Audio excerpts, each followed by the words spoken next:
నమస్తే మా good morning. Time is 9 AM. లేచి లైట్గా ఫ్రెష్ అయిపోయినా ఇంకో 30 minutesలో ఆఫీస్ పని స్టార్ట్ అయిపోతుంది. ఈరోజు చాలా కాల్స్, యూజర్ ఇంటర్వ్యూస్ చేయాల్సినవి బాగానే ఉన్నాయి. ఈ రోజు పని కొంచెం మనం అయిపోగొట్టుకుంటే 2 రోజులు మనకి వీకెండ్, మొత్తం మన రొటీన్ అంతా మళ్ళీ రివైర్ చేయొచ్చు. అండ్ ఈ రోజు కంప్లీట్ చేయాల్సిన పనులు ఏమున్నాయి అంటే ఆఫీస్ కాకుండా చూపిస్తా. ఏదో ట్రైపాడ్ది మౌంట్ కొన్నా, గ్రిప్ కరెక్ట్ లేదు, పోయి రిటర్న్ ఇవ్వాలి. ఈ రోజు ఒక సర్ప్రైజ్ ఉంటుంది అని నిన్న వీడియోలో చెప్పిన కదా. సర్ప్రైజ్ ఏంది అంటే ఎస్ వీఆర్ గెటింగ్ దీస్ రీబ్యాన్వి మెటా అద్దాలు మా. బేసిక్గా ఇట్లా కెమెరా, మైక్రోఫోన్లు, స్పీకర్లు అన్నీ ఉంటాయి. డైరెక్ట్ కెమెరాతో మనం వీడియో కూడా రికార్డ్ చేయొచ్చు. ఈ స్మార్ట్ గ్లాసెస్ ఆల్రెడీ మీరు చూసే ఉంటారు. ఇవి ఆల్రెడీ లాస్ట్ ఇయర్ నవంబర్ లో కొన్నా. డిసెంబర్ లో మనం ఇండియాకి పోయినప్పుడు ఇండియాలో దోస్తు గాడు కూడా మా ఇట్లా నేను కొందాం అనుకుంటున్నా, యూఎస్ నుంచి ఎవరైనా వచ్చేటోళ్ళు ఉన్నారా ఇంపోర్ట్ చేయడానికి అని అడిగాడు. ఇంపోర్ట్ ఎందుకు, ఇప్పుడు నువ్వు తీసుకొని మళ్ళా కొనుక్కుంటా అని చెప్పిన. జనవరిలో రిటర్న్ వచ్చినప్పుడు మళ్ళా కొనుక్కుందాం అన్నది కాస్త మే అయిపోయింది, మనం ఇంకా కొనుక్కోలేదు. సో ఈ రోజు డే 49. ఆల్మోస్ట్ రోజు కన్సిస్టెంట్ గా ఒక వీడియో పెడుతున్నాం కాబట్టి మనకి మనం ఒక చిన్న సెల్ఫ్ గిఫ్ట్ అనుకుందాం. బికాస్ వై నాట్, మనకి వేరే ఇచ్చేటోళ్ళు లేనప్పుడు మనకు మనం ఇచ్చుకోవాలి. ఎనీవేస్ మన మీటింగ్ టైం అవుతుంది, మనం మళ్ళీ మాట్లాడదాం.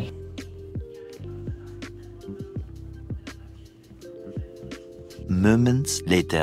12:45 అవుతుంది. ఇప్పుడే బ్రెడ్ ఇంకా బనానా తిన్నా. ఇంకో 10-15 minutes లో మనకు మళ్ళీ ఒక కాల్ ఉంది. బ్యాక్ టు బ్యాక్ నడుస్తూనే ఉంది. మంచి స్నానం చేసుకొని గ్యాప్ లేదు. ఇంకొక గంటన్నర దాకా మొత్తం ఆక్యుపైడే. More moments later. It's about 1:40 right now. And మనకి లంచ్ కి టైం ఇప్పుడు దొరికింది. మస్తు ఆకలి అవుతుంది మా. తొందర తినేసి 3:30కి మనకి ఇప్పుడు ఇంకొక ఇంపార్టెంట్ కాల్ ఉంది, దానికోసం ప్రిపేర్ కావాలి. రూమ్మేట్ బాయ్ మంచిగా ఎగ్ కర్రీ వండిండు. ఫాస్ట్ గా తినేసి వచ్చి మనం మీటింగ్ సెట్ చేయాలి.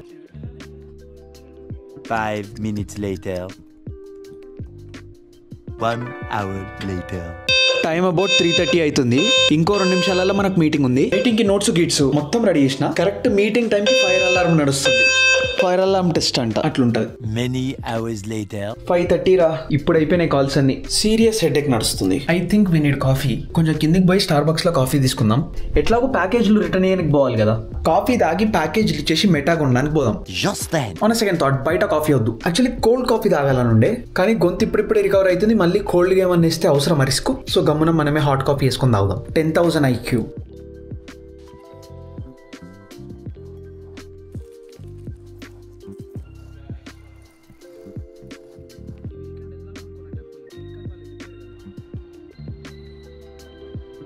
Twelve seconds later. Boys cooking chicken for us. Rice పెట్టేస్తే డిన్నర్ సెట్.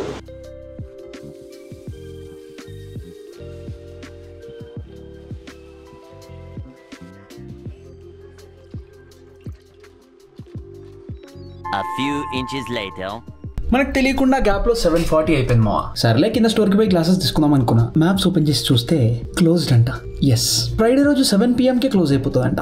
అది ముందే చెప్పాలి కదా, చెప్పనే లేదే. ఓకే ఫైన్, రేపు పోదాం. ఏం చేస్తాం. ఆల్సో ఈ రోజు ఇన్స్టాగ్రామ్ లో కూడా రీల్ పెడతలేను, ఎందుకంటే ఆల్రెడీ 7:40 అవుతుంది. దానికోసం ఒక 2 గంటలు పోతుంది, అందుకే ఈ రోజు వద్దు. But still we got a video to edit. కొంచెం సేపు పోయి టీవీ చూసి జర రిలాక్స్ అయ్యి తర్వాత ఎడిటింగ్ కుద్దాం. టైం 8 అవుతుంది. Let's edit video for some like 1.5 hours. కొంచెం సేపు మంచి కూర్చొని వీడియో ఎడిట్ చేసుకొని చిల్ అయిదాం. 10:20 అవుతుంది. 7 కి అలారం వచ్చింది. 10 నిమిషాలలో లేద్దామని చూసుకుంటున్నా. లేచి చూసేసరికి 9 అయిపోయింది. What is this magic? Alright మా, finally done with the edit. అప్పటి నుంచి చేసి బుర్రన్ వస్తుంది. ఇప్పుడు ఏం చేయాలో తెలుస్తలేదు. 5 minutes later. డిన్నర్ అయిపోయింది. కొంచెం సైక్ ఉంది. ఏం చేద్దాం రా అని ఆలోచిస్తున్నా. ఏదో పాటలు పెట్టుకొని ఇనుకుంటా కూర్చుంటుండే. సడన్ గా టంగమని జ్ఞానోదయం అయిందనమాట. మన ఇన్స్టాగ్రామ్ బ్రాడ్కాస్ట్ ఛానల్ లా మన MVPs తో లైవ్ పోతే బాగుంటది కదా అని అనిపిస్తుంది. జర గ్యాప్ ఇస్తే అడికి వచ్చి మీతో మాట్లాడతా. Later. పప్పి ఉంటే ఇంకా నేను నార్మల్ గా అడ్మిట్ వచ్చిందని చెప్పి చూసుకొని నవ్వుకుంటూ పోతున్నా. ఒక సైడ్ లో కార్ ఉంది, అక్కడ పప్పి ఉంది. నేను నా ఫోన్ చూసుకుంటూ నడుస్తున్నా. దాని తోకపోయిన నా లెఫ్ట్ లెగ్ ఇట్లా చుక్కని తాకింది, తొక్కిన లైట్ గా. దేవుడు నాతో కొంత తొక్కిన అన్నట్టు ఇట్లా చూసింది. చాలా గలీజ్ అనిపించింది నాకు.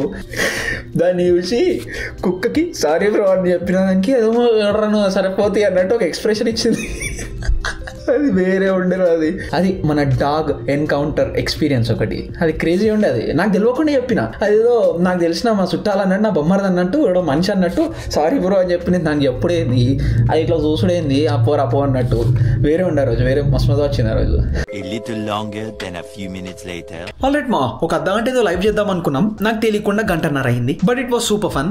నార్మల్ గా ఏదో కామెంట్ చూసుకుంటే చదివే బదులు మనోళ్ళు లైవ్ లో రిక్వెస్ట్ పంపించనుండే. సో మనోళ్ళని కాల్ యాడ్ చేసి మెల్ల మాట్లాడుకొని చిల్ అయినాం. It was so good.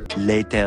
Time right now is about 12:30. I don't no, but నాకు కొంచెం మ్యాగీ చేసుకోబుద్ధి అవుతుంది. అంటే నాకు పడుకోవాలని లేదు. చాలా రోజుల నుంచి యూట్యూబ్ ది స్క్రిప్టింగ్ గానీ వేరే పనులు గానీ కరెక్ట్ చేస్తలేం కదా. సో ఈ రోజు కొంచెం నైట్ అవుట్ చేద్దాం అనుకుంటున్నా. అందుకే మంచిగా వేడివేడిగా మ్యాగీ చేసుకొని, ఐ రిపీట్, మంచిగా వేడివేడి సూపీ మ్యాగీ చేసుకొని మంచిగా తినుకుంటూ పని చేసుకుందాం. We have Top Ramen, but we're gonna use Maggi masala in this.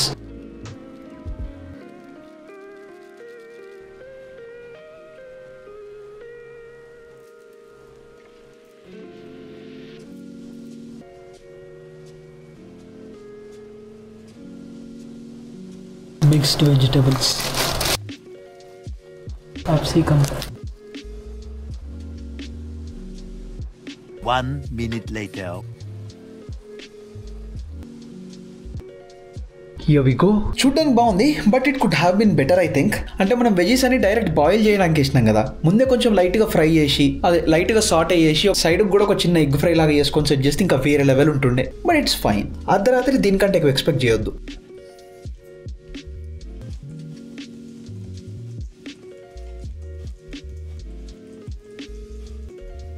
One hour later. Alright, it's about 3:14 AM right now. ఇప్పుడు మనం నైట్ చేయాలనుకున్న పనులు కొంచెం బాగానే చేసినాం. బాగానే అంటే ఒక 45-50 minutes చేసిన అంతే. But still it feels nice to complete something. అది కూడా ప్రపంచం మొత్తం పండుకున్నప్పుడు చేస్తే ఇంకా బాగుంటుంది. ఇప్పుడు ఇండియాలో అందరూ మెల్కే ఉన్నారు కదా, వాళ్ళకి పొద్దున అవుతుంది అంటే కాదు, అది కాదు నేను చెప్పేది. నార్మల్ గా రాత్రి ప్రపంచం అంతా పండుకున్నప్పుడు మనం ఇంకా కొంచెం సేపు పని చేస్తే బాగుంటుంది అని చెప్తున్నా. Yes, this is that. Anyways, today is day 49. Can you believe this? We have been uploading videos for 49 days now. Yes, 49 days నుంచి వీడియోస్ అప్లోడ్ చేస్తున్నాం. I can't believe this. I know last week has been very rough for us. Gym పోయింది, diet పోయింది, steps పోయినాయి, office work చాలా వచ్చింది. Also we were sick. Even right now I definitely feel better. అప్పుడప్పుడు nose అంతా heavy అయిపోతుంది. కొంచెం సేపు కంటిన్యూగా ఇప్పుడు మాట్లాడుతూనే ఉంటే గొంతు మళ్ళీ లైట్ గా నొప్పిలేస్తుంది. But it is definitely better then where we're at last week. Progress. And yeah, I'm very excited for tomorrow actually, because of course tomorrow is day 50. And ఇంతకు ముందు మన ఇన్స్టాగ్రామ్ బ్రాడ్కాస్ట్ ఛానల్లో కూడా it was so nice to talk to all of you. Live చేయడానికి ముందు కొంచెం లో ఉండే, చెప్పినా కదా, అంత ఎట్లనో అనిపిస్తుంది, ఏంద్రా అంత ఏమేమైతుందిరా పంచాయతీ అన్నట్టు. అంత మైండ్ అంతా ఖరాబ్ ఉండే. ఏదో పాటలు పెట్టుకొని అది ఇది చేసుకుంటా ఏదో పిచ్చోంది రీల్స్ చూసిన. ఆ రీల్స్ చూసినందుకే కావచ్చు ఇంకా మైండ్ ఎక్కువ నెగిటివ్ ఇంపాక్ట్ అయింది. బట్ అల్గరిథం నాగం చేసిన కాబట్టి అంత లఫూట్ కామెడీ రీల్స్ వస్తున్నాయి, which is good. But sudden గా మన మైండ్ లో అయ్యింది అని మనకంటే ముందే ఇన్స్టాగ్రామ్ కి తెలిసిపోతుంది. ఆ ఎమోషన్ ని ఆంప్లిఫై చేసుకుంటూ పోతుంది. సో నార్మల్ గా మనకి డోపమిన్ కోసం ఇన్స్టాగ్రామ్ ఓపెన్ చేస్తాం కదా, లో ఉన్నప్పుడు ఓపెన్ చేస్తే లోతులకు పడిపోతాం. అదైతే పక్క. ఇన్స్టాగ్రామ్ అల్గరిథం అంటేనే హౌలా ఆడాడు. సో ఇన్స్టెడ్ ఆఫ్ దాట్ నేను ఏం చేసిన అంటే, ఇక ఇన్స్టాగ్రామ్ నన్ను ఆగం చేస్తున్నది అని లఫుట్ రీల్ చూపిస్తున్నదా నాకు అర్థమైంది. సో అది పక్కన పెట్టి యూట్యూబ్ మ్యూజిక్ ఓపెన్ చేసి బాస్ పాటలు పెట్టి వైబు మంచిగా బాస్ పోస్టర్ దగ్గరకు వచ్చి కొంచెం సేపట్ల వైబ్ అయినా వేరే లెవెల్ మజా వచ్చింది. తర్వాత స్టిల్ కొంచెం ఆ నెగిటివ్ ఎమోషన్స్ వస్తుండే. ఇక ఇప్పుడు ఇట్లా కాదు బాయ్ అని చెప్పేసి ఇన్స్టాగ్రామ్ లో మన బ్రాడ్కాస్ట్ ఛానల్ లైవ్ వచ్చేసిన. సూపర్ ఉండే. ఇక మన వాళ్ళతో కొంచెం సేపు మాట్లాడుకుంటే చిల్ అయికుంటుంటే వైబ్ ఉండే, పాజిటివ్ వైబ్ ఉండే, which is exactly what we want in our lives. So yeah, today was definitely fun. And the second half of the day was actually very productive. First half of the day కూడా మొత్తం occupied office పనితోనే నడుస్తుంది. Yes కరెక్టే. But సాయంత్రం తర్వాత మొత్తం second innings start అయింది. చాలా పని కూడా కంప్లీట్ చేసినాం and I'm happy. MVP comment time. Lohit భాయ్ మెసేజ్ చేసిండు, ఏందన్నా కొత్త షూస్ కొన్న పుణ్యమా అని తర్వాత ఒక్క రోజు కూడా పోలేదు జిమ్ కి. నువ్వు ఎలా సాధ్యమన్నా నీకు ఇంత జోవియల్ గా ఉండడం? నీకు మళ్ళా పని చేసేటప్పుడు ఫుల్ ఫోకస్ పనిలోనే ఉంటావు. ఎనీవే, day 1 నుంచి day 47 కి కొంచెం లావ్ అయినట్టుగా అనిపిస్తున్నావు. Okay. So yes, first thing, yes gym shoes కొన్నాం, కింద ఆడనే ఉంది. ఎప్పుడురా నువ్వు నన్ను వేసుకునేది అని వెయిట్ చేస్తుంది. We have to do that probably by the weekend. కొంచెం బాడీలో ఎనర్జీ సత్తా వస్తే సూపర్ మా. ఐ డోంట్ నో కాదు, I'm very sure this is just not me. Especially మా ఆఫీస్ క్యాంపస్ లో కూడా చాలా మంది సిక్ అవుతున్నారు, చాలా మంది తుమ్ముతున్నారు, దగ్గుతున్నారు. It is very common allergy time ఇది అని అంటున్నారు. స్ప్రింగ్ అయిపోతుంది కాబట్టి ఇట్లానే ఉంటది, ఇది ఎప్పుడు జరిగేదే, ఎవ్రీ ఇయర్ మేము చూసేదే అని అంటున్నారు. So maybe weather transition time కాబట్టి it is taking a lot of time అనిపిస్తుంది, taking a bit longer to recover అని అనిపిస్తుంది. But yeah, definitely we gonna resume that soon. And boy ఏమంటుండంటే, ఎలా సాధ్యమన్నా ఇంత జోవియల్ గా ఉండడం అసలు నీకు? మళ్ళీ పని చేసేటప్పుడు ఫుల్ ఫోకస్ పనిలోనే పెడతావు అని అంటుండు. I just try to put everything when I work on something మావా. అండ్ డెఫినెట్లీ ఇట్లాంటి జమానాలా it is very tough for us to focus on something. External distractions అవి వస్తూనే ఉంటాయి. బట్ ఒక పని చేద్దాం అన్నప్పుడు ఇంకా అది కూర్చొని పని చేయాల్సిందే అంతే. నాకు యూట్యూబ్ అన్నా ఎడిటింగ్ అన్నా అది వేరే పనులలో నేను 100% నన్ను నేను ఇన్వాల్వ్ చేసుకోలేకపోవచ్చేమో, కానీ యూట్యూబ్ పనిలో నేను ఏదైనా చేస్తున్నా అంటే ఎంత కష్టమైనా, ఎంత హెడ్ఏక్ వచ్చినా, ఎంత టార్చర్ అయినా అట్లీస్ట్ స్టిల్ దాంట్లో నుంచి బయటికి రాకుండా డిస్ట్రాక్ట్ అవ్వకుండా ఉండడానికి ప్రయత్నం చేస్తా. And wait have something for that. So there is this book, indistractable అని ఒక బుక్ ఉంది. దీంట్లో డిస్ట్రాక్షన్ గురించి, అటెన్షన్ ఎట్లా కంట్రోల్ చేసుకోవాలి అని, డిస్ట్రాక్షన్స్ కోసము ఇంటర్నల్ ట్రిగర్స్, ఎక్స్టర్నల్ ట్రిగర్స్ చాలా ఉంటాయి. సో వీటన్నిటిని మనం ఎట్లా కంట్రోల్ చేయాలి అని చెప్పి చాలా మంచిగా చెప్పింది బుక్ లో. మేబీ ఇంకేదైనా వీడియోలో దాని గురించి చెప్తా. బట్ మనం ఏదైనా పని చేసేటప్పుడు we just have to try to put everything that we have in to that particular thing. Just that complete గా ఇన్వాల్వ్ అయిపోయి మనం ప్రయత్నం చేస్తూ ఉంటే చాలు, everything else will be on track. Anyways, మనం రేపు day 50 రోజు కలుద్దాం, ఇచ్చి పడేద్దాం. అండ్ యా, అంతే మరి, బాయ్.